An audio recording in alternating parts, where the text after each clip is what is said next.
નમસ્કાર દોસ્તો, golden box એકેડેમીની આ ડિજિટલ પ્લેટફોર્મ પર આપ સૌનું હાર્દિક સ્વાગત છે.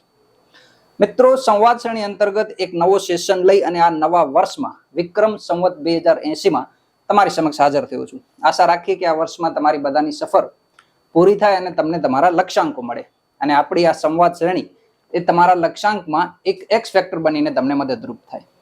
તો આશા સાથે ખૂબ ખૂબ શુભકામનાઓ.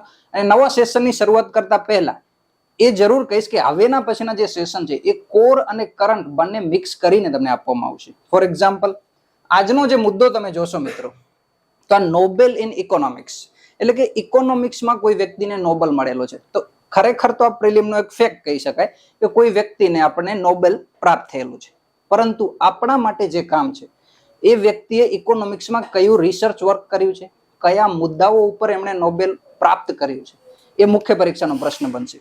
હવે તમને જો પ્રશ્ન જોયો હશે તો એ પ્રશ્નમાં પણ તમને મળ્યું હશે કે ભાઈ મહિલાઓની ભાગીદારી શા માટે ઓછી છે. જે પણ નોબેલ મળેલો છે, આ તમે નામ જોશો, ક્લોડિયા ગોલ્ડિન, આમને નોબેલ મળેલો છે. તો એમણે એ ક્ષેત્રમાં કામ કરેલું છે કે મહિલાઓની ખરેખર ભાગીદારી આર્થિક ક્ષેત્રોમાં શા માટે ઓછી છે અને કયા ક્ષેત્રોમાં ઓછી છે, પહેલા વધારે હતી કે ઓછી, આ તમામે તમામ બાબતો આપણા માટે શા માટે ઉપયોગી છે.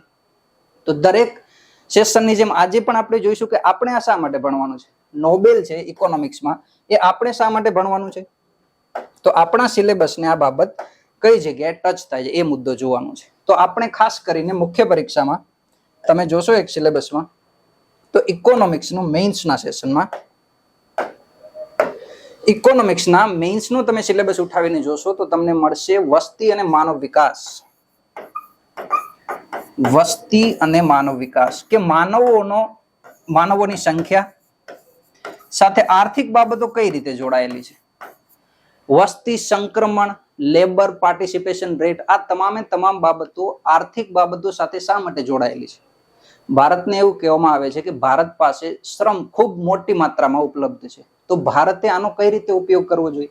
અને હવે તમને એક એસે પણ હું આપીશ કે આપણે આ તમામે તમામ બાબતો ભણીએ છીએ સંવાદ શ્રેણી અંતર્ગત. એ સંવાદ શ્રેણી અંતર્ગત તમે જે ભણેલી બાબતો છે તમે એસેમાં કઈ રીતે ઇન્ક્લુડ કરશો. આજે એક હું તમને ડેમો પણ આપીશ કે કોઈ પણ એસે તમે ડીલ કરતા હોય તો તમારી થોટ પ્રોસેસ કઈ રીતે એમાં ઇન્વોલ્વ હોય છે. તમે શું વિચારો છો એના ઉપરથી તમે ડિસાઇડ કરો છો કે શું લખવાનો છો જે તે મુદ્દા ઉપર. અને આપણી જે આ સંવાદ સિરીઝ છે એ તમારી થોટ પ્રોસેસને બ્રોડ કરવાની જે એક પ્રેક્ટિસ છે કે એક મુદ્દા ઉપર તમે કેટલું ગહન વિચારી શકો છો. જો એ કઈ રીતે આપણે એનો યુટિલાઇઝ કરશું. તો હું તમને એક એસે આપું છું. આજનો જે મુદ્દો છે નોબેલ ઇન ઇકોનોમિક્સ, આ જે મુદ્દો છે આ જ મુદ્દાનો આપણે એસેમાં કઈ રીતે ઉપયોગ કરો અને કઈ રીતે જૂના પૂછાયેલા એસે આજે પણ એટલા જ પ્રાસંગિક છે. તો 2016ની મેઇન્સનો હું તમને એક એસે બતાવું છું. જો તમે જૂના પેપર જોયા હશે તો 2016-17માં 121 નંબરની જે મુખ્ય પરીક્ષા જીપીએસસી 1-2ની લેવાયેલી, એમાં એક પ્રશ્ન એસેમાં પૂછેલો 50 માર્કમાં. તો 50 માર્કનો પ્રશ્ન કંઈક એ રીતે પૂછેલો કે ભાઈ ડેમોગ્રાફિક ડિવિડન્ડ એનો જે ગાળો છે એની ખાતરી ભારત માટે હંમેશા રહેનારી નથી. ડેમોગ્રાફિક ડિવિડન્ડ એટલે કે વસ્તી વિષયક લાભાંશ. વસ્તી વિષયક લાભાંશ. હવે આ વસ્તી વિષયક લાભાંશ શું છે એ પણ આપણે જોઈશું આગળ. થોડા ઘણા કન્સેપ્ટ છે એ આજે ઇકોનોમિક્સના જોડાયેલા છે આ સેશનમાં. તો કન્સેપ્ટ બિલ્ડિંગ પણ તમારું આ સેશન સાથે સુધારો અનુભવશો તમે. આ વસ્તી વિષયક લાભાંશ શું છે અને એના ઉપર આખો 50 માર્કનો એસે પૂછેલો છે. અને નોબેલ ઇન ઇકોનોમિક્સનો પણ જે રિસર્ચ વર્ક છે એ વસ્તી વિષયક લાભાંશ ઉપર જ છે. એટલે બંને ઇન્ટરકનેક્ટેડ છે. હવે એમણે એસેમાં એવું પૂછ્યું છે કે ભારત પાસે જે વસ્તી વિષયક લાભાંશ છે એ હંમેશા નથી રહેવાનું, એની ખાતરી બહુ ટૂંકા ગાળા માટે છે. તો ભારતે આવતા 2 દશકમાં, એટલે 2016-17ની એક્ઝામ છે, ઇન ધ સેન્સ 2020 થી 40ના જે 2 દશક છે એમાં ભારતે આ વસ્તી વિષયક લાભાંશનો મહત્તમ લાભ કઈ રીતે ઉઠાવવો જોઈએ. અને તમને સવાલો પણ એ જ પૂછ્યા છે. ગઈકાલે જે તમને સવાલ પૂછ્યો છે એ સવાલમાં પણ એ જ બાબત છે કે મહિલાઓની ભાગીદારી આર્થિક ક્ષેત્રોમાં જે કથળતી છે એને તમે કઈ રીતે સુધારશો, કયા રિફોર્મ્સ લઈ આવશો કે એ સમસ્યાઓનું સમાધાન મળે. તો આ એસેનો કન્ટેક્સ પણ એ જ હતો કે ભારત પાસે જે વસ્તી વિષયક લાભાંશ છે એનો લાભ મેક્સિમમ ભારત નેક્સ્ટ 2 દાયકાઓમાં કઈ રીતે ઉઠાવશે. તો આપણે જોઈશું સમાધાનમાં પણ કે કઈ રીતે વસ્તી વિષયક લાભાંશ, આપણને સૌને ખ્યાલ છે, ડેટા આપણી પાસે ભરપૂર છે, અને તમને એ રિક્વેસ્ટ પણ છે કે જે પણ સંવાદ સિરીઝ અંતર્ગત ડેટા આપવામાં આવે છે એ ડેટાની જરૂરથી એક અલગથી નોટ બનાવજો. એ તમને ખૂબ યુઝફુલ થશે મેઇન્સ દરમિયાન રિવિઝનમાં. ફોર એક્ઝામ્પલ, આપણે કઈ પિરિયોડિક લેબર ફોર્સ સર્વેના ઘણા બધા ડેટા તમારી પાસે હશે જો તમે સંવાદ સિરીઝ ફોલો કરી હશે તો. બીજા ઘણા બધા ILO ના ડેટા છે, નીતિ આયોગના ડેટા છે. તમે કોઈ પણ વાત રજૂ કરો છો ડેટાથી તો તમને ખ્યાલ આવે છે કે અચ્છા આ બાબત ફિક્સ છે. ફોર એક્ઝામ્પલ, આપણે વસ્તી વિશે એક લાભાંશ જોઈએ તો કાસ્ટ સેન્સસ પ્રમાણે આપણે જોઈએ કે ભાઈ કેટલા લોકો યુવાન છે, કેટલા ડિપેન્ડન્સ છે, ત્યારે તમને ખ્યાલ આવશે કે ભારતની સરેરાશ વય હાલમાં 28 વર્ષ છે. એટલે કે આખા ભારતની તમે સરેરાશ વય કાઢો તો 28 વર્ષ છે. એક યુવા દેશ છે. લગભગ 50 કરોડ જેટલા લોકો કાર્યશીલ આબાદીમાં છે. 50 કરોડ, આટલો વિશાળ શ્રમ છે. હવે તમે આ ડેટાનો કન્સેપ્ટ લઈને જ્યારે તમે કોઈ વાત કરશો તો ખ્યાલ આવશે કે અચ્છા ભારત પાસે વસ્તી વિષયક લાભાંશ છે. તો પ્રસ્તાવનામાં આ પ્રકારના તમામ ડેટાનો તમારે ઉપયોગ કરવાનો રહેશે. આ વાત થઈ આપણે એસેની. એસેમાં આ પ્રકારના ડેટા આપણને કઈ રીતે લાભ થાય અને કઈ રીતે જૂના પૂછાયેલા એસે આજે પણ એટલા જ પ્રાસંગિક છે. મહિલા સશક્તિ ઉપર ઘણા બધા સવાલો એસેમાં પણ પૂછાય છે, સોસાયટીમાં પણ પૂછાય છે, GS2 માં પોલિટીમાં પણ ઘણા વખત આરક્ષણને લઈને મુદ્દાઓ પૂછાય છે. તો આ તમામ મુદ્દાઓ આપણે કઈ રીતે સરળતાથી ડીલ કરવા. ઓકે, તો હવે વધીએ આગળ મિત્રો કે આજનો મુદ્દો શું છે અને આપણે નોબેલ ઇન ઇકોનોમિક્સ થી કઈ રીતે એને કનેક્ટ કરવાનો છે. ઓકે, નોબેલ ઇન ઇકોનોમિક્સ આપણે જોયું કે ભાઈ ક્લોડિયા ગોલ્ડિનને મળ્યો છે 2023 નો. એના થોડા ફેક્ટ જોઈ લઈએ. શા માટે ચર્ચામાં છે એ મુદ્દો આપણે જોયો. એના થોડા ઘણા ફેક્ટ જોઈ લઈએ અને પછી એનું રિસર્ચ વર્ક જોઈ લઈએ. આ ક્લોડિયા ગોલ્ડિને એવું કયું રિસર્ચ વર્ક કરેલું છે કે જેથી કરીને એને નોબેલ ઇકોનોમિક્સ 2023 માટે પસંદગી કરવામાં આવી. થોડું ઘણું બેકગ્રાઉન્ડ આપણે નોબેલનું પણ જોશું કે નોબેલ પારિતોષિક શા માટે આપવામાં આવે છે, કઈ ઘટનાને લઈને આપવામાં આવે છે. જોઈએ, આગળ વધીએ. તો આ ક્લોડિયા ગોલ્ડિન છે જેમને વર્ષ 2023 નો નોબેલ પારિતોષિક પ્રાપ્ત થયો છે. બીજું, એમનું રિસર્ચ વર્ક જોશું. તો એમનું રિસર્ચ વર્ક મુખ્યત્વે બે બાબતોમાં આખું વિસ્તરિત થયેલું છે. સૌથી પહેલો છે વર્ક પ્લેસ ઉપર મહિલાઓ સાથે થતા ભેદભાવ. આપણને સૌને ખ્યાલ છે ગ્લાસ સીલિંગ કન્સેપ્ટ આપણે અગાઉ ભણેલો છે અને નહીં ભણેલો હોય તો પણ આગળ ભણશું કે ગ્લાસ સીલિંગ કન્સેપ્ટ શું છે. ગ્લાસ સીલિંગ, તો ગ્લાસ સીલિંગ કન્સેપ્ટનો બેઝિકલી એટલો જ મતલબ છે કે ખરેખર એવું માનવામાં આવે ઘણી બધી સંસ્થાઓમાં કે મહિલાઓ જે છે એ ઉચ્ચ પદાધિકારીઓ અથવા તો ઉચ્ચ જે જવાબદારી પોસ્ટ છે એ સંભાળવા માટે સક્ષમ નથી. આ પ્રકારની એક ભ્રમ માન્યતા માનવામાં આવે. તમે જોશો અત્યારના રેકોર્ડ તો ઘણી બધી બેંકો છે, ફાઇનાન્શિયલ ઇન્સ્ટિટ્યુશન છે, મોટી ઓથોરિટી છે, ત્યાં મહિલાઓની આબાદી માત્ર 10%, એટલે 10 માંથી 1.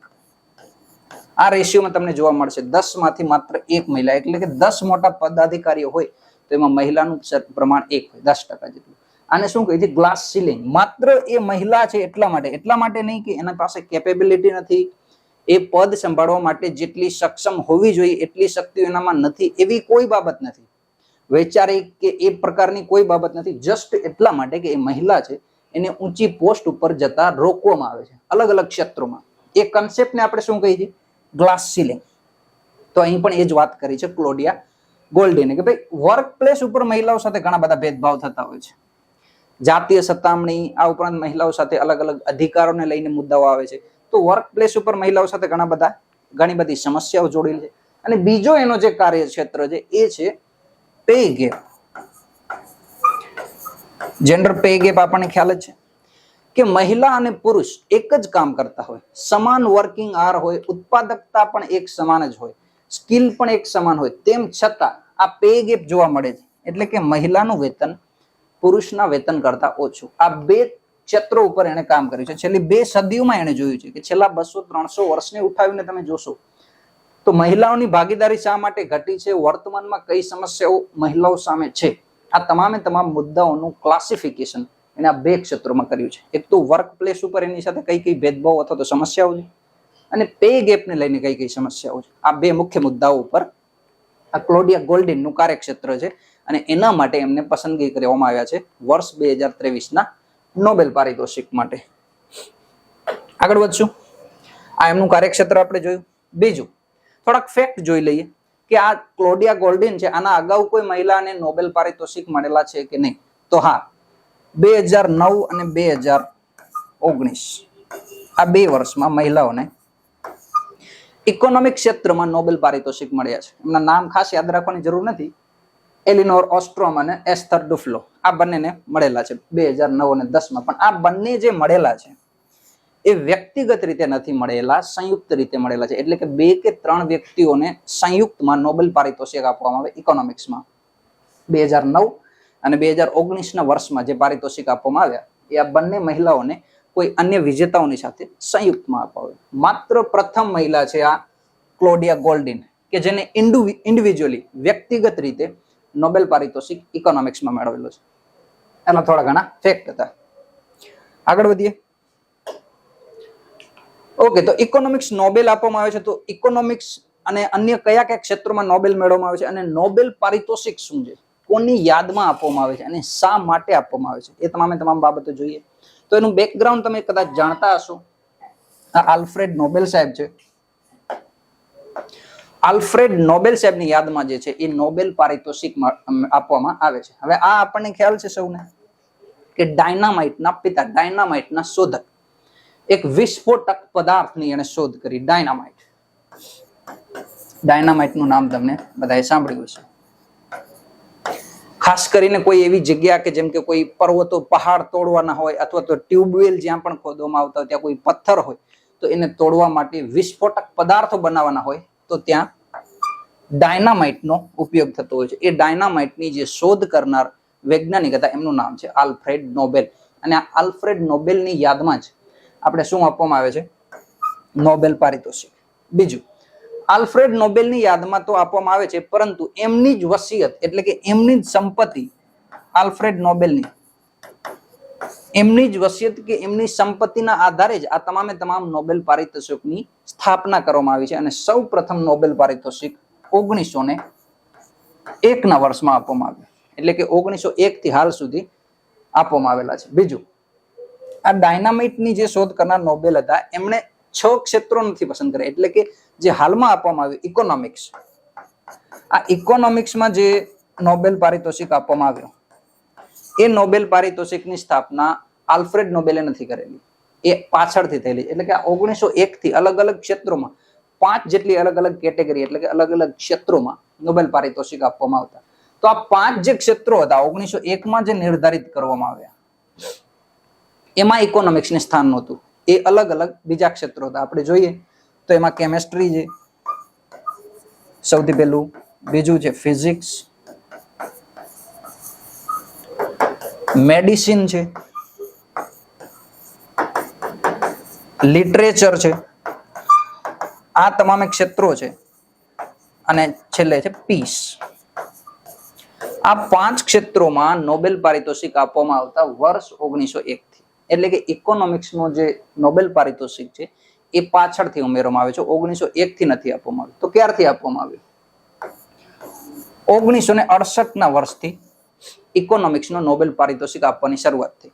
પરંતુ એ જે ઇકોનોમિક્સ નોબેલ પારિતોષિક આપવામાં આવે છે એ આ આલ્ફ્રેડ નોબેલની વસિયત કે એમાંથી જે ધનરાશિ હતી એના આધારે સ્થાપના નથી કરવામાં આવી. આ એક સ્વીડનની કેન્દ્રીય બેંક,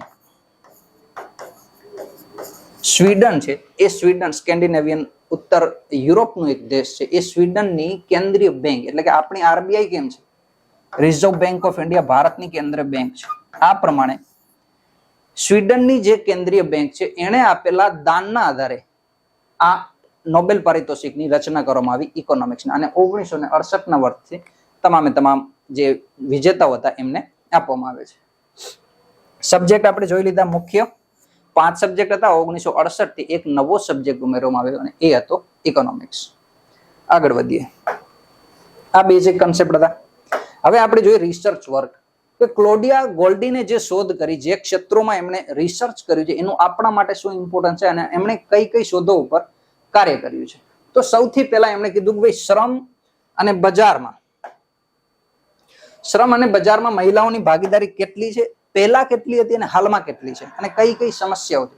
તો એમણે એમ કીધું કે મહિલાઓની ભાગીદારીમાં ધીમે ધીમે ઘટાડો આવ્યો. કયા કારણોસર ઘટાડો આવ્યો એ પણ જોઈએ. તો શ્રમમાં એમણે કીધું કે મહિલાઓની ભાગીદારી 20મી સદીની શરૂઆતમાં, ત્યાર પછી ધીમે ધીમે 20મી સદીની શરૂઆતમાં ધીરે ધીરે એ વસ્તી જેમ વધી, મહિલાઓની જે સંખ્યા વધારી, એમ ધીમે ધીમે એમની શ્રમમાં ભાગીદારી ઘટાડો આવ્યો. કયા કારણોસર આવ્યો એ પણ જોઈશું. મહિલાઓની શ્રમમાં ભાગીદારી. બીજું કે અગાઉ જ્યારે બ્રિટિશ ભારતનો સમયગાળો હતો, એટલે કે 19 અને 20મી સદી, આ સમયગાળામાં તમે જોશો ને તો મહિલાઓની શ્રમમાં ભાગીદારી વધારે પ્રમાણમાં હતી. તેઓ લગભગ સ્વાવલંબન હતી, એટલે કે પોતાનો ખર્ચ કઈ રીતે ઉઠાવવો, પરિવારનો ખર્ચ કઈ રીતે ઉઠાવવો, આ બાબતોમાં મહિલાઓની સક્રિય ભાગીદારી હતી.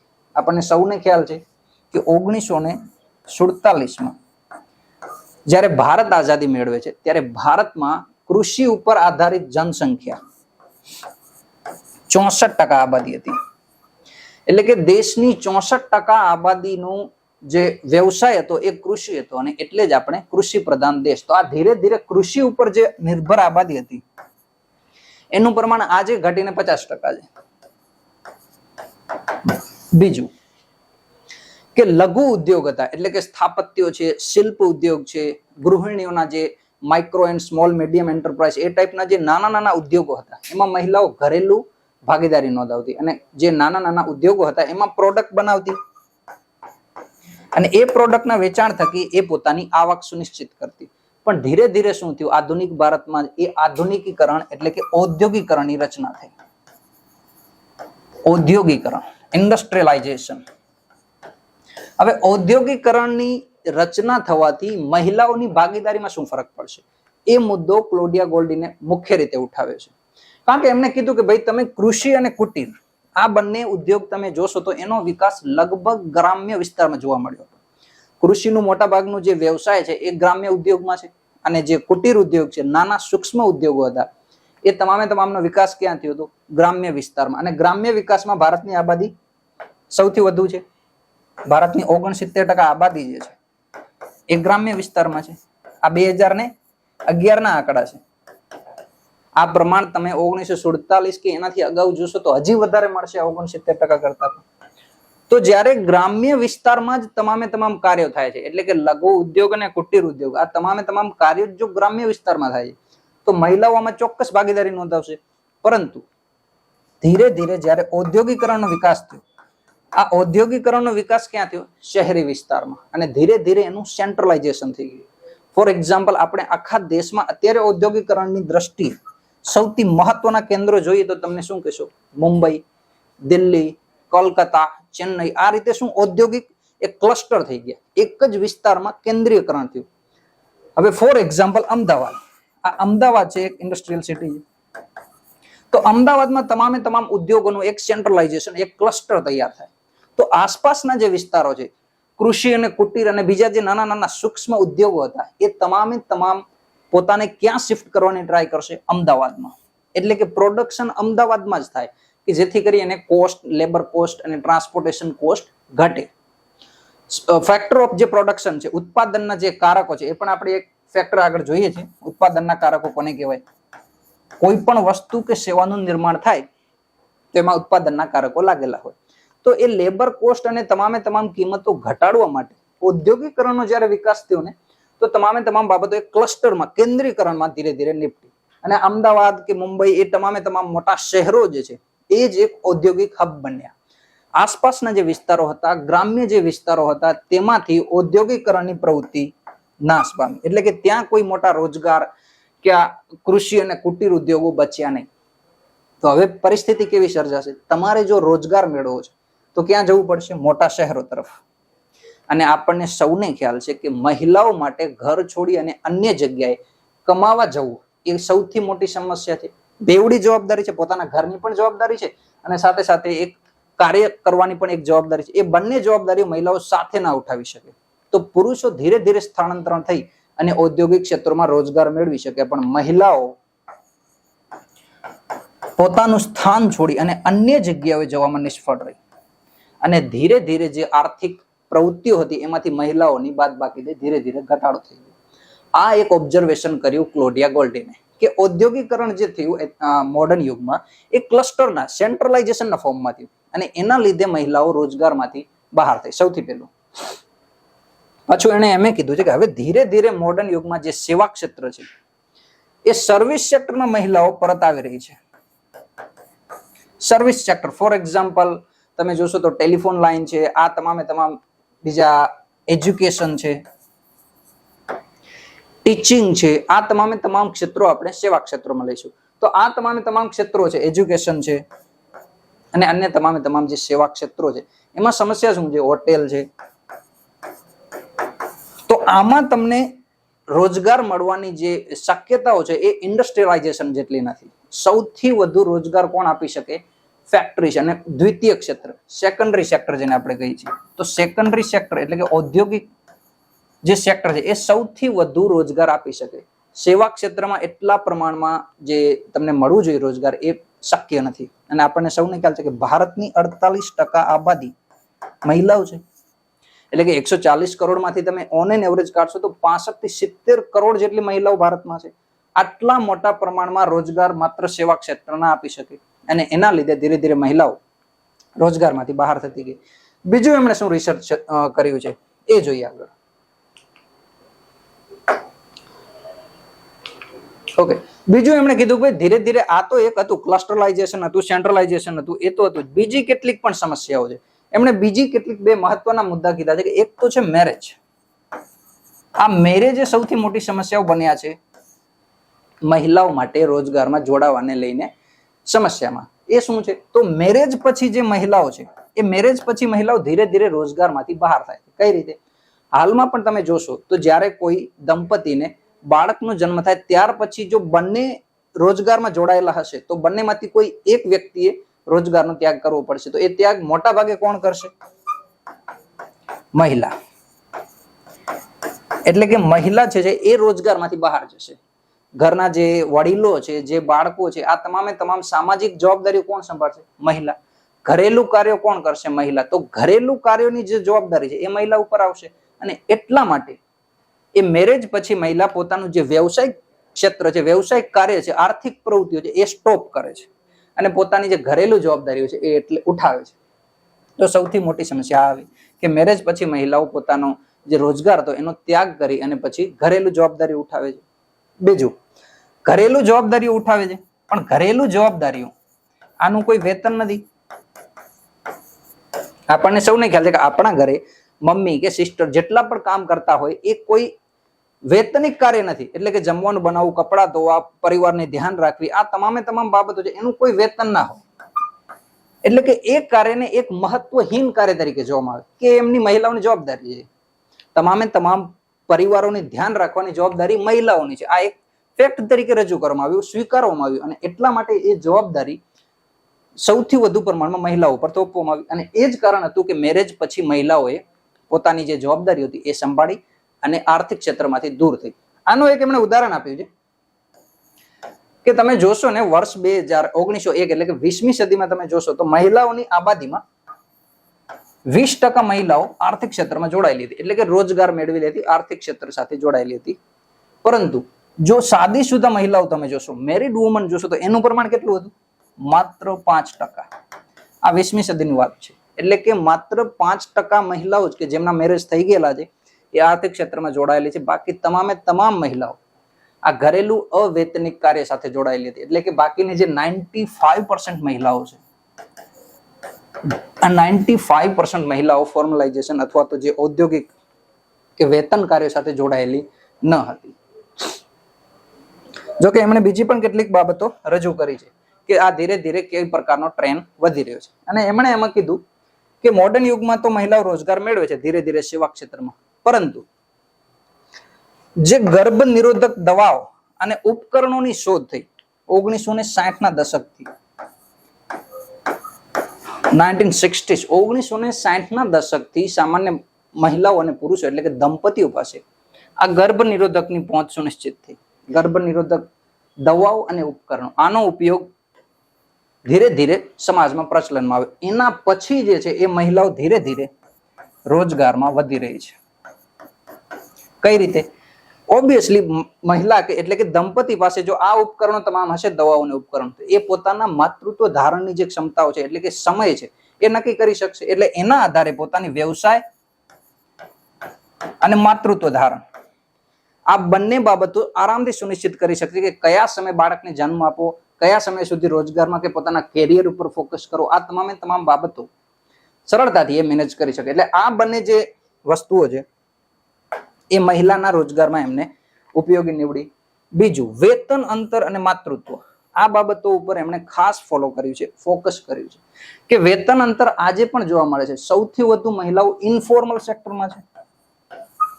ઇન્ફોર્મલ સેક્ટર કોને કહેવાય? ભારતની જે જીડીપી છે, ભારતની ઇકોનોમી, ટોટલ ઇકોનોમી ગણશો તો એમાંથી 90% જે રોજગાર છે કે જે લોકો જોડાયેલા છે ઇકોનોમી, એ કોણ ફાળો આપે છે? Informal sector. માત્ર ને માત્ર 10% સેક્ટર છે એ જ ફોર્મલમાં જોડાયેલું છે. ઓકે, તો ઇન્ફોર્મલ સેક્ટર છે એ ભારતની જીડીપીમાં 90% જેટલો ફાળો આપે છે અને બાકીનું જે ફોર્મલ સેક્ટર એ માત્ર ને માત્ર 10% જ ફાળો આપે છે. તો હવે સમસ્યા શું છે કે મહિલાઓ રોજગાર તો મેળવે છે, પણ મહિલાઓ રોજગાર ક્યાં મેળવે છે? Informal sector.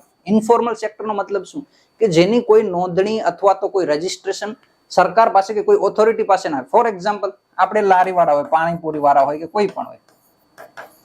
હવે લારી વાળાનું કોઈ પણ જાતનું રજીસ્ટ્રેશન કે વેચાણ કે નફો કે ઇન્વેસ્ટમેન્ટ કે આ તમામ પ્રકારનો કોઈ પણ ડેટા ગવર્મેન્ટ પાસે ના હોય. ધારો કે આ લારી વાળાની માસિક આવક એટલે કે મંથલી આવક ₹10,000 છે, તો આ 10,000 નું કોઈ પણ જાતનો ડેટા સરકાર પાસે નથી. બીજું, કોઈ વ્યક્તિ ધારો કે TCS માં કામ કરે છે, ટાટા કંપનીમાં, અને એનો પગાર પણ ₹10,000 છે, તો આ 10,000 ની ઇન્ફોર્મેશન, તમામે તમામ ઇન્ફોર્મેશન ગવર્મેન્ટ પાસે હોય. તો ગવર્મેન્ટ પાસે આ એમ્પ્લોયનો તમામે તમામ ડેટા છે, પણ આ એમ્પ્લોયનો નથી. તો સમસ્યા શું છે? આ TCS માં છે, એ TCS માં વ્યક્તિને કેટલા વર્કિંગ અવર માટે કામ કરવામાં આવે છે, વર્કિંગ અવર પછી જો કાર્ય કરવામાં આવે છે તો એને કોઈ એક્સ્ટ્રા અવર માટે વેતન આપવામાં આવે છે કે નહીં? બીજું, આનો ઇન્ક્રીમેન્ટ છે કે નહીં? આ વ્યક્તિનો કોઈ વીમો છે કે નહીં? પેન્શન છે કે નહીં? આ તમામે તમામ ડેટાઓ સરકારને શો કરવા પડશે. એટલે કે આ TCS ની જવાબદારી છે કે એ વ્યક્તિને તમામે તમામ એ પ્રાપ્ત થાય વસ્તુ, વીમો, પેન્શન, ઇન્ક્રીમેન્ટ, આ તમામે તમામ બાબતોનું સર્વેક્ષણ અહીંયા થશે, પણ અહીંયા નહીં થાય.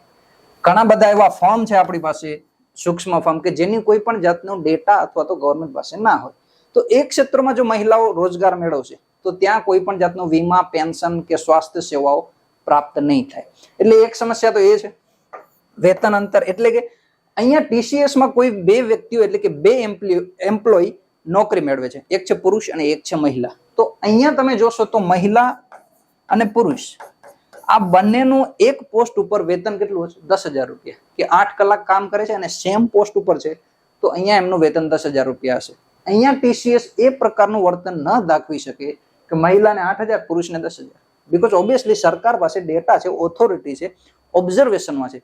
તો ફોર્મલ સેક્ટરમાં જો મહિલા રોજગાર મેળવશે તો ત્યાં એમની સામે આવી સમસ્યાઓ નહીં હોય વેતન અંતરને લઈને, કે પુરુષને અલગ વેતન, મહિલાઓને અંતર વેતન. પણ જો ઇન્ફોર્મલ સેક્ટર છે તો ઇન્ફોર્મલ સેક્ટરમાં એ સમસ્યાઓ સામે આવશે. બીજું, માતૃત્વ બાદ મહિલાઓને રોજગાર મેળવવામાં પણ સમસ્યા આવે છે. તમને જાણીને નવાઈ લાગશે કે એવા બધા કાનૂની પ્રાવધાનો પણ કરવામાં આવેલા હતા. એવા કાનૂન બનાવવામાં આવેલા હતા અગાઉ બ્રિટિશ એરામાં કે જે માતૃત્વ ધારણ વ્યક્તિ હોય એટલે કે મહિલા હોય તો એમને રોજગાર નહીં મળે, એ લાયક ગણવામાં નહીં આવે. એટલે કે જે મહિલાએ સંતાન છે એ મહિલાને રોજગાર આપવામાં નહીં આવે, એ પ્રકારના કાનૂન હતા. ઇવન સિવિલ સર્વિસમાં પણ, સિવિલ સર્વિસમાં જેમના મેરેજ થઈ ગયેલા છે કે સંતાન છે એ યોગ્ય જ નહીં ગણવામાં આવે, લાયકાત જ નથી એમની કે ત્યાં અપ્લાય કરી શકે. અને આ બાબત બ્રિટિશ ઇરાની નથી. 1973 સુધી, 1973, કે તમારે અગર સંતાન છે કે શાદીશુદા છે તો એમને રોજગાર મેળવવામાં ઘણી બધી સમસ્યાઓ હતી. મેરેજ બાર ટાઈપના કાનૂન હતા. તો એ કાનૂનને લઈને કે માતૃત્વને લઈને પણ સમસ્યાઓ આવી છે. આ તમામે તમામ જે રિસર્ચ કરેલું છે એ ક્લોડિયા ગોલ્ડીને કરેલું છે કે મહિલાઓ સામે કયા કયા પ્રકારની સમસ્યાઓ છે રોજગારમાં અને શા માટે એ અર્થવ્યવસ્થાની બહાર છે. આગળ વધીએ. ઓકે, તો ભારતના પરિપ્રેક્ષ્યમાં જોઈએ કે વૈશ્વિક સ્તરે આવી બધી સમસ્યાઓ છે. ભારતમાં કયા પ્રકારની સ્થિતિ છે? ભારતમાં મહિલાઓ જે છે એ રોજગારમાં જોડાયેલી છે, નથી જોડાયેલી, કઈ કઈ સમસ્યાઓ છે? ઓકે, તો ગ્લોબલ જેન્ડર ગેપ ઇન્ડેક્સ સૌથી પહેલા આપણે જોઈએ કે ભારતમાં લિંગ આધારિત કોઈ ભેદભાવ છે કે નહીં, અથવા તો કોઈ ઇન્ડેક્સમાં ભારતનો ક્રમ કેટલો છે. તો સૌથી પહેલા આપણે ઇન્ડેક્સની જ વાત કરીએ, ગ્લોબલ જેન્ડર ગેપ ઇન્ડેક્સ. વૈશ્વિક લિંગને લઈને આધારે કોઈ પણ ભેદભાવ થતો હોય તો એમાં કઈ સમસ્યાઓ છે? એમાં ભારતનો રેન્ક ક્યાં છે? 2023માં 127મો ક્રમ છે ભારતનો 146 રાષ્ટ્રોમાંથી. અને તમને જાણીને નવાઈ લાગશે કે પાકિસ્તાનને બાદ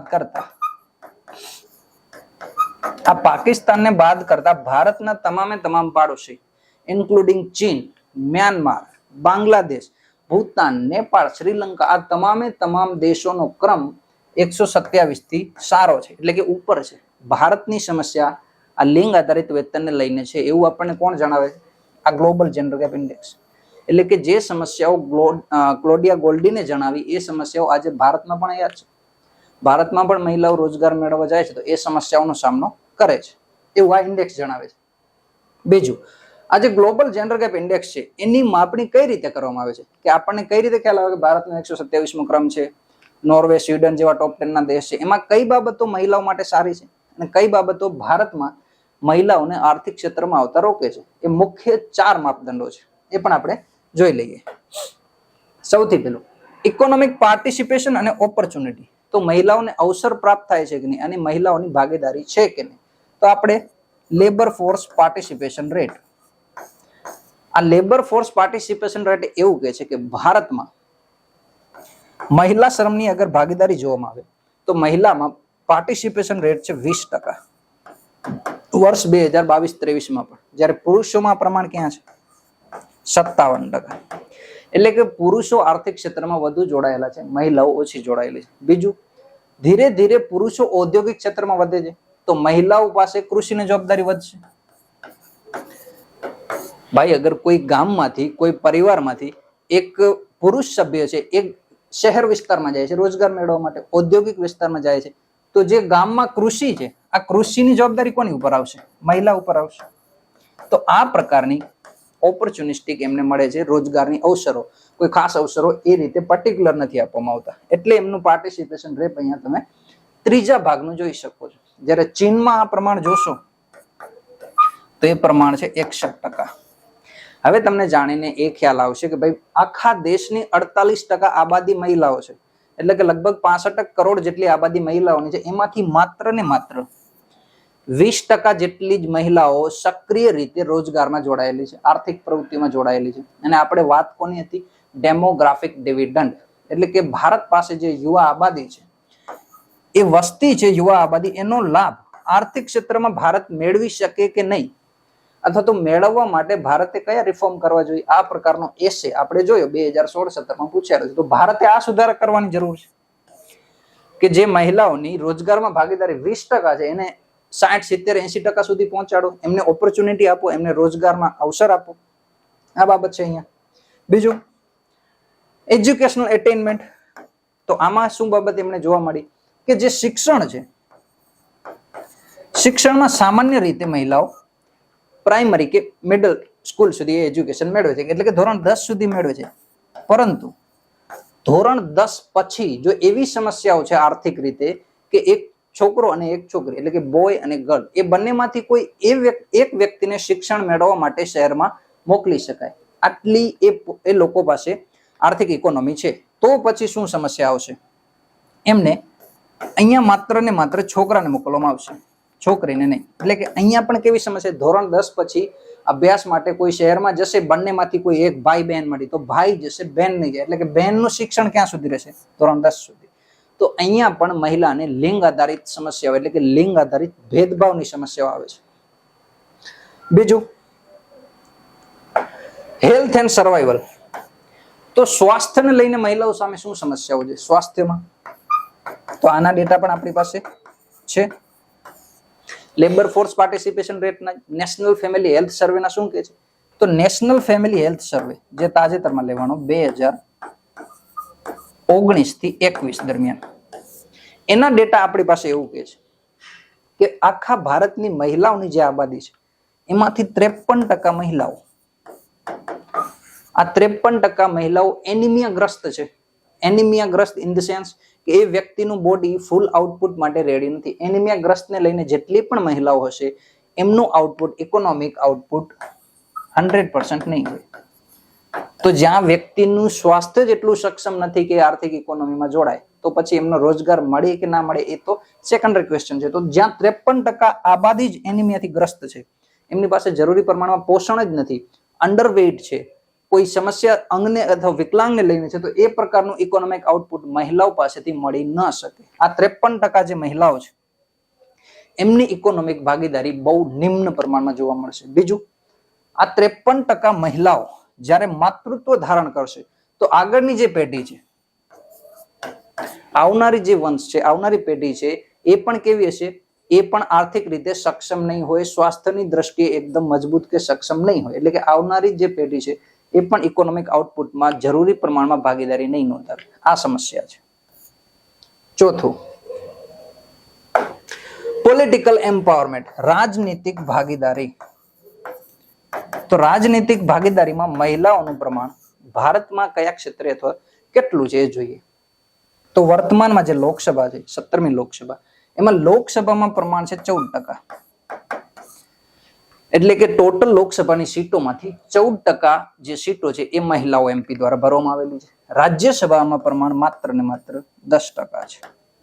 તો અહીંયા પણ મહિલાઓની ભાગીદારી જરૂરી પ્રમાણમાં નોંધાયેલી નથી. બીજું, આપણે 73માં અને 74માં બંધારણીય સુધારા જાણીએ છીએ કે ભાઈ આપણે પંચાયતી રાજ વ્યવસ્થા લાગુ કરી. તો પંચાયતી રાજ વ્યવસ્થા લાગુ કરી તો અહીંયા તો મહિલાઓને કોઈ ગ્લાસ સીલિંગ કે એ પ્રકારની સમસ્યા નહીં મળે ને, કે ઉપરના જે હોદ્દા સુધી પહોંચવામાં આરક્ષણ આપેલું છે આપણે 1/3, ઘણા રાજ્યોમાં એ 50% સુધી છે, પણ 1/3 તો લગભગ તમામ રાજ્યોમાં છે. તો આ 1/3 આરક્ષણ આપેલું છે તો ત્યાં તો મહિલાઓને કોઈ સમસ્યા નહીં હોય કે ગ્લાસ સીલિંગની ઇફેક્ટ છે, એટલે કે મોટા પદ સુધી, સરપંચ પદ સુધી પહોંચવામાં મહિલાઓ સામે સમસ્યા ના આવી જોઈએ. ઓબ્વિયસલી 1/3 આરક્ષણ છે તો પછી મહિલાઓને રાજનીતિક ભાગીદારી હોવી જોઈએ. પરંતુ સમસ્યા અહીંયા પણ છે. અહીંયા એક પુરુષોએ પોતાની એક નવી વ્યવસ્થા કાયમી લાગુ કરી છે, એ છે સરપંચ પતિ. સરપંચ પતિ આનો મતલબ શું છે? સરપંચ પતિનો ઇન ધ સેન્સ મિનિંગ છે કે પણ કોઈ પણ મહિલા કે જે 1/3 આરક્ષણના આધારે જીતે છે તો એની તમામે તમામ જવાબદારીઓ, એટલે કે ડિસિઝન લેવાની સત્તા, ક્ષેત્રમાં કયા કામ કરવા, જે પણ ભંડોળ આવે છે એનો ક્યાં ઉપયોગ કરવો, આ તમામે તમામ જવાબદારીઓ કોણ સંભાળશે? તો આ જે મહિલા છે જે 1/3 ના આધારે આરક્ષણમાં સીટ જીતેલી છે એનો પતિ સંભાળશે. મહિલાના માત્ર કાગજ ઉપર સાઇન ને એ જ પ્રકારની જવાબદારી ઉઠાવવામાં આવશે. કોઈ પણ પ્રકારના નિર્ણયમાં એની ભાગીદારી નહીં. એટલે આ માત્ર શું થઈ જાય? એક પ્રતીક કે મહિલા આ ગામની સરપંચ છે, પણ બધા કાર્યો અને સત્તાઓનો ઉપયોગ કોણ કરશે? એ મહિલાઓનો પતિ. તો અહીંયા પણ મહિલાઓની રાજનીતિક ભાગીદારીમાં એક સમસ્યા આવે છે. જો કે ધીરે ધીરે આપણે હમણાં સૌને ખ્યાલ છે કે ભાઈ નારી વંદન, નારી શક્તિ અધિનિયમ, આ આપણને સૌને ખ્યાલ છે કે નારી શક્તિ અધિનિયમ, આના નંબર પણ ખાસ યાદ રાખજો મિત્રો. 128માં નંબરનો આ બંધારણીય સુધારા બિલ છે. એ બિલ કાનૂન બન્યા પછી 107મો બંધારણીય સુધારો બન્યો. તો 107મા બંધારણીય સુધારામાં એક જોગવાઈ એવી કરવામાં આવી છે કે ભાઈ કેન્દ્રમાં એટલે કે સંસદમાં અને રાજ્યોમાં 1/3 જે સીટો છે ટોટલ, અહીંયા રાજ્યોમાં એટલે કે વિધાનસભા અને સંસદમાં ટોટલ સીટોની 1/3 સીટો છે એ મહિલાઓ માટે આરક્ષણ આપવામાં આવે. જો આ પ્રકારની જોગવાઈ કડકાઈથી લાગુ કરવામાં આવે અને સરપંચ પતિ જેવી કોઈ વ્યવસ્થા અહીંયા ઊભી ન કરવામાં આવે, એટલે કે જે શક્તિઓ છે જે તે પદની, આઈધર સંસદ હોય કે પછી વિધાનસભા હોય, એમની શક્તિઓ, વાસ્તવિક શક્તિઓ મહિલાઓને આપવામાં આવે તો આ સમસ્યા છે પોલિટિકલ એમ્પાવરમેન્ટની એ ભારતમાં નાબૂદ થાય. અને ખરેખર ભારતનો આમાં ક્રમ પણ 48મો છે. એટલે કે પોલિટિકલ એમ્પાવરમેન્ટમાં જોશો તો મહિલાઓની જે હાલત ભારતમાં એટલી કથળેલી નથી જેટલા બાકીના 3માં કથળેલી છે. આમાંથી તમે જોશો ને તો હેલ્થ એન્ડ સર્વાઈવલમાં તો ભારતનો ક્રમ 146મો છે, દુનિયામાં સૌથી નીચે. સ્વાસ્થ્યની ક્ષેત્રે મહિલાઓનો ક્રમ ભારતમાં સૌથી નીચે છે, પણ અહીંયા પોલિટિકલ એમ્પાવરમેન્ટમાં ભારતનો ક્રમ સારો એવો છે, ટોપ 50માં છે એટલીસ્ટ. તો ધીરે ધીરે આ પ્રકારની જો વ્યવસ્થાઓ કરવામાં આવશે તો જે મહિલાઓની રાજનીતિક ભાગીદારી છે એ ધીરે ધીરે વધશે. બીજું જોઈએ. ઓકે, તો મહિલાઓની ઓછી શ્રમ ભાગીદારી હોય તો એના પ્રભાવ કયા પડી શકે? આપણને શું સમસ્યા આવે? ભાઈ મહિલાઓની ભાગીદારી ઓછી છે તો કોઈ ઇકોનોમિક લાભ છે એનાથી કે નુકસાન છે એનાથી? શું સમસ્યાઓ છે એ જોઈએ. સૌથી પહેલું લખેલું છે કે ઇકોનોમિક આઉટપુટ તમારું ઓછું હશે. કઈ રીતે? કોઈ દેશમાં 140 કરોડની આબાદી છે, એટલે કે એ દેશની શક્તિ કેટલી છે? 140 કરોડ લોકો કાર્ય કરે એટલી શક્તિ છે. પણ 65% જે મહિલાઓ છે એમાંથી માત્ર 20% મહિલાઓ ક્ષેત્રમાં છે. તો આખા દેશની ઇકોનોમિક આઉટપુટ કરવાની જે શક્તિ છે એ તમામે તમામ શક્તિનો ઉપયોગ આપણે નહીં કરીએ અહીંયા. તો ઉપયોગ નહીં કરીએ તો ભારતનો જે ઇકોનોમિક ગ્રોથ છે, આર્થિક વિકાસ છે, એ પણ શું થશે? જેટલી સ્પીડે થવો જોઈએ એટલી સ્પીડે નહીં થાય. અહીંયા વર્લ્ડ બેંકે એવું કીધું છે કે વર્લ્ડ બેંક પ્રમાણે જો ભારતની ઇકોનોમી માં મહિલાઓની ભાગીદારી સચોટ રીતે નિભાવવામાં આવે, એટલે કે જેટલી પુરુષોની આર્થિક ભાગીદારી છે એટલી જ ઇકોનોમિક ભાગીદારી મહિલાઓ દ્વારા પણ નોંધવામાં આવે તો ભારતનો જે જીડીપી ગ્રોથ રેટ છે ને, જીડીપી ગ્રોથ રેટ, હવે જીડીપી ગ્રોથ રેટની એક બાબત તમારે મને જણાવવાની રહેશે કમેન્ટ બોક્સમાં લખીને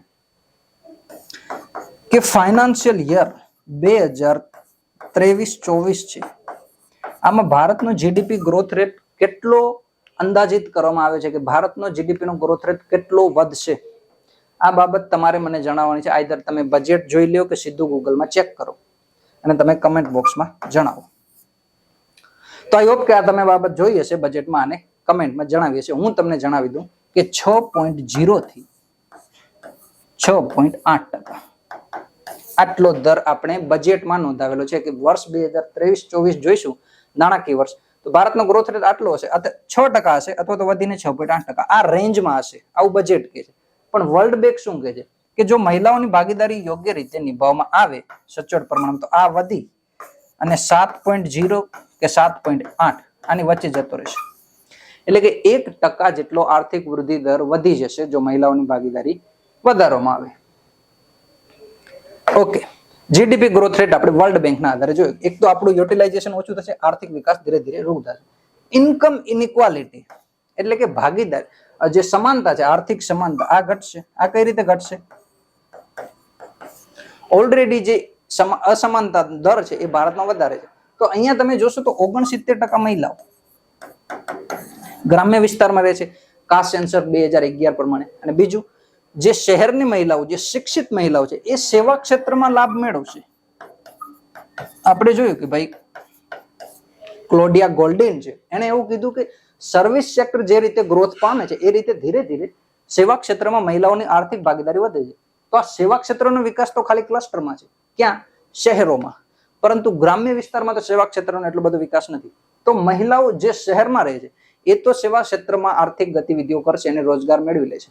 પણ જે 69% મહિલાઓ છે કે જે ગ્રામીણ ક્ષેત્રમાં છે, આમની પાસે રોજગારનો કોઈ વિકલ્પ નથી કે અહીંયા સેવા ક્ષેત્રમાં જઈને રોજગાર મેળવે. તો ધીરે ધીરે શહેર અને ગ્રામ્યની જે અસમાનતા છે એ હજી વધશે અને ધીરે ધીરે આ અસમાનતામાં આપણે નાબૂદ કરવા માટે સૌથી મોટી સમસ્યા સામે આવશે. એ પ્રકારનો એક અહીંયા આપણે એંગલ જોવા મળે છે. બીજું, ટેક્સ રેવન્યુ. ટેક્સ રેવન્યુ આપણે જોઈ લઈએ. હવે આપણને ખ્યાલ છે કે ભાઈ સરકાર ખર્ચ કરતી હોય, જીડીપી કોના આધારે ચાલતી હોય? સરકાર પાસે નાણાં ક્યાંથી આવશે? Tax revenue. સરકાર ક્યાંથી મેળવશે? લોકો પાસેથી કર મેળવશે. અને આ કર કોણ ભરશે? તો કર એ લોકો ભરશે કે જે તમામે તમામ દેશવાસીઓ છે એ કોઈ પણ ખરીદી કરશે. આ ખરીદી કરશે એ વ્યક્તિ જ કર ભરશે. પણ ખરીદી વ્યક્તિ ક્યારે કરશે? જ્યારે વ્યક્તિ પાસે આવક વધારે હશે. અને આવક ક્યારે હશે વ્યક્તિ પાસે? રોજગાર હોય તો. રોજગાર વગર આવક નથી. ઇન ધ સેન્સ, રોજગાર નથી વ્યક્તિ પાસે તો આવક નથી. વ્યક્તિ પાસે આવક નથી તો વ્યક્તિ ખરીદી કરવાનો વિકલ્પ જ નથી. અને જો ખરીદી નહીં કરે તો આ કરમાં શું આવશે? ઘટાડો. એટલે કે જો રોજગારમાં મહિલાઓ નથી તો આ જે સાયકલ છે, ઇકોનોમિક સાયકલ, એ સરકારની આવક બતાવે છે. એ સરકારની આવકમાં પણ શું આવશે? ઘટાડો આવશે. આપણને સૌને ખ્યાલ છે કે જીએસટી ના આંકડા દર મહિને આપણે જોઈએ છીએ કે ભાઈ 1 આટલા લાખ, 1.5 લાખ કરોડ, આટલા કરોડ, એમાં શું આવે કે વધારો ઘટાડો આવે છે. તો આ એ દ્રશ્ય રજૂ કરશે કે મહિલાઓ રોજગારીમાં નથી તો એ ત્યાં આવક કે કર તમે નહીં મેળવી શકો. એટલે કે ટેક્સ રેવન્યુ છે આમાં પણ તમને જે છે એ ઘટાડો જોવા મળશે. આગળ વધી, ફિસ્કલ બર્ડન એટલે આનું શું? રાજકોષીય ભાર. આ રાજકોષીય ભારનો શું મતલબ છે? રાજકોષીય ભાર એટલે કે સરકારની જવાબદેહી વધશે. રાજકોષીય ભારમાં કઈ રીતે સરકારની જવાબદેહી વધશે? કે ભાઈ ગ્રામ્ય વિસ્તારમાં ઘણી બધી આબાદી, આપણે અગાઉ પણ એક સંવાદ સિરીઝમાં જોયું કે ભાઈ global multi dimensional poverty index જોયો આપણે. ભારતમાં લગભગ આજે 20% આબાદી અરાઉન્ડ જે છે એ પોવર્ટી લાઈનની નીચે છે. તો આ લોકો જે 20% પોવર્ટી લાઈનની નીચે છે એ ખરીદીમાં તો કોઈ ભાગ નહીં ભજવે, પણ આ લોકો પોતાની જરૂરિયાતો પૂરી કરવા પણ સક્ષમ નથી. તો જરૂરિયાતો પૂરી કરવા સક્ષમ નથી, બિલો પોવર્ટી લાઈન છે, તો એમની જરૂરિયાતો પૂરી કરવાની જવાબદારી કોની ઉપર આવશે? સરકાર ઉપર આવશે, એટલે કે રાજકોષ ઉપર આવશે. અને સરકાર કઈ રીતે પૂરી કરશે? પ્રધાનમંત્રી ગરીબ કલ્યાણ અન્ન યોજના, એટલે કે દરેક વ્યક્તિને જાઓ અને 5 કિલો અનાજ આપો, એ લોકોની એટલીસ્ટ જે ખાદ્ય જરૂરિયાતો છે એ પૂરી કરો. તો આ પ્રધાનમંત્રી ગરીબ કલ્યાણ અન્ન યોજના છે, આના આધારે જે રાશન આપવામાં આવે છે એનો ભાર કોણ ઉઠાવશે? સરકાર, એટલે કે રાજકોષ ઉઠાવશે. રાજકોષીય ભાર વધશે. હમણાં જે રાજકોષીય ભાર એટલે કે પ્રધાનમંત્રી ગરીબ કલ્યાણ અન્ન યોજનાનું વિસ્તરણ કરવામાં આવ્યું વર્ષ 2028 સુધી. આનો આંકડો તમે જોશો તો એ છે 40,000 કરોડ. આટલો આંકડો છે. તો 40,000 કરોડ ભરશે કોણ? સરકાર ભરશે, રાજકોષમાંથી ભરશે. એટલે કે રાજકોષીય ભાર પણ વધશે જો ઇનઇક્વાલિટી હશે, એટલે કે મહિલાઓને રોજગારમાં નહીં લઈ આવવામાં આવે. તો આ બધા જે રિસર્ચ કાર્યો છે એ ગ્લોડિયા કોલ્ડિનના છે. આગળ વધીએ. ઓકે, આ શ્રમ ભાગીદારી આપણે જોઈ. ઓકે, હવે ભારતમાં જોઈએ કે મહિલાઓની ભાગીદારી અન્ય રાષ્ટ્રોની સાપેક્ષે કેટલી છે. તો બ્રિક્સ આપણને ખ્યાલ છે, બ્રાઝિલ, રશિયા, ઇન્ડિયા, ચાઇના અને સાઉથ આફ્રિકા, એ 5 દેશોનું એક સંગઠન છે. તો આ બ્રિક્સ દેશોમાં તમે જોશો ને તો મહિલાઓની ભાગીદારી એટલે કે શ્રમમાં મહિલાઓની ભાગીદારી સૌથી ઓછી હોય તો ભારતની છે. બાકી તમામ રાષ્ટ્રો છે એની ભાગીદારી, મહિલાઓની ભાગીદારી વધુ છે. ભારતની છે એપ્રોક્સિમેટલી 20%. અને આપણે અગાઉ જોઈએ કે ચીનમાં આ પ્રમાણ 61% છે. બીજું, વર્લ્ડ બેંકનો આપણે ડેટા અગાઉ જોઈ લીધો કે ભાઈ અગર મહિલાઓને રોજગારમાં લઈ આવવામાં આવશે તો જે આર્થિક વૃદ્ધિ દર છે એમાં 1% વધારો જોવા મળશે. તો આર્થિક વૃદ્ધિ દર પણ આપણે વધારી શકાય. બીજું કે ધીરે ધીરે આ જે દર છે મહિલાઓનો, જે આર્થિક ભાગીદારીઓમાં દર છે એ ધીરે ધીરે ઘટી રહ્યો છે. હાલમાં પણ ભારતમાં આર્થિક ભાગીદારીનો જે મહિલાઓનો દર છે, આ મહિલાઓનો આર્થિક ભાગીદારીનો દર વર્ષો વર્ષ ભારતમાં ઘટે છે. કઈ રીતે? 2001માં તમે જોશો, આજથી 20 વર્ષ પહેલા, તો લગભગ સરેરાશ 30% મહિલાઓ આર્થિક પ્રવૃત્તિઓમાં જોડાયેલી હતી, રોજગારમાં જોડાયેલી હતી. આજે આ ઘટીને 20% થઈ ગયું છે. એટલે કે ધીરે ધીરે મહિલાઓ હજી પણ કાર્યક્ષેત્રની અને શ્રમ બજારની બહાર જાય છે, એટલે કે રોજગાર મેળવતી નથી. આગળ વધીએ. ઓકે, તો હવે આ તમામ સમસ્યાઓ તો આપણે જોઈ કે ભાઈ મહિલાઓની શ્રમ અને બજારમાં ભાગીદારી ઓછી છે. તો એને સુધારવા માટે શું કરવું? કેવા પ્રયાસો કરી શકાય? સૌથી પહેલા જોઈએ કે હ્યુમન રિસોર્સ બનાવો, એટલે કે કોઈ હ્યુમન હોય, માનવ હોય, એને માનવ સંસાધન બનાવો. માનવને માનવ સંસાધન કઈ રીતે બનાવવું? માનવ તો એક જન્મ લે, એને માનવ સંસાધન બનાવો. આપણે સૌથી પહેલા જોયું માનવ સંસાધન. આ માનવ સંસાધન કઈ રીતે બને? માનવમાંથી. આપણે જે એસે પૂછ્યું છે 2017માં, 2016-17માં, એમાં એ જ વાત કરેલી છે કે વસ્તી વિષયક લાભાંશનો જે દર છે એ ભારત માટે હંમેશા માટે અહીંયા નથી રહેવાનો. એટલે કે ભારતની જે આ સરેરાશ વય છે એ હંમેશા 28 વર્ષ નથી રહેવાની, આ ધીરે ધીરે વધશે. આ દર તમે અત્યારે જાપાનમાં જોશો તો 47 વર્ષ છે. ત્યાં વૃદ્ધોની આબાદી વધારે છે. તો ભારતની આબાદી કાયમી માટે યુવા નથી રહેવાની. ધીરે ધીરે આ વસ્તી વિષયક લાભાંશ ઘટી જશે, ઓછો થઈ જશે. તો માનવને માનવ સંસાધન બનાવી અને વસ્તી વિષયક લાભાંશ મેળવી શકાય.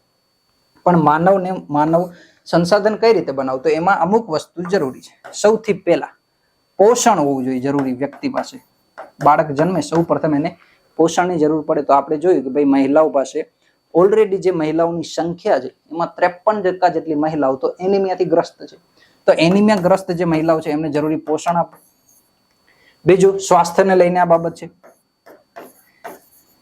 એમને જરૂરી રસીઓ અને તમામ દવાઓ ઉપલબ્ધ હોય, રોગો સામેની દવાઓ, એટલે કે પોષણ પછી સ્વાસ્થ્યની જરૂર પડશે. પછી શિક્ષા, ઉચ્ચ શિક્ષા અને ગુણવત્તાયુક્ત શિક્ષા. સ્વાસ્થ્ય પછી એને શિક્ષાની જરૂર પડશે અને પછી શિક્ષા પછી એને કૌશલની જરૂર પડશે. માત્ર શિક્ષાથી વ્યક્તિ શ્રમમાં અથવા તો બજારમાં આવે એટલે કે રોજગારની આર્થિક પ્રવૃત્તિમાં જોડાય એ જરૂરી નથી. આપણી પાસે એના ઘણા બધા ઉદાહરણો છે. એન્જિનિયરો ઘણા બધા છે. કોલેજમાંથી બહાર પડતા જે કોલેજના એન્જિનિયરો છે એમાંથી પણ 53% જેટલા એન્જિનિયરો પાસે જોબ મેળવવા જરૂરી લાયકાત હોતી નથી. એ સમસ્યાઓ છે, એની સમસ્યાનું નિવારણ કોણ કરશે? કૌશલ. અને કૌશલ કઈ રીતે આવશે? તાલીમ આપો.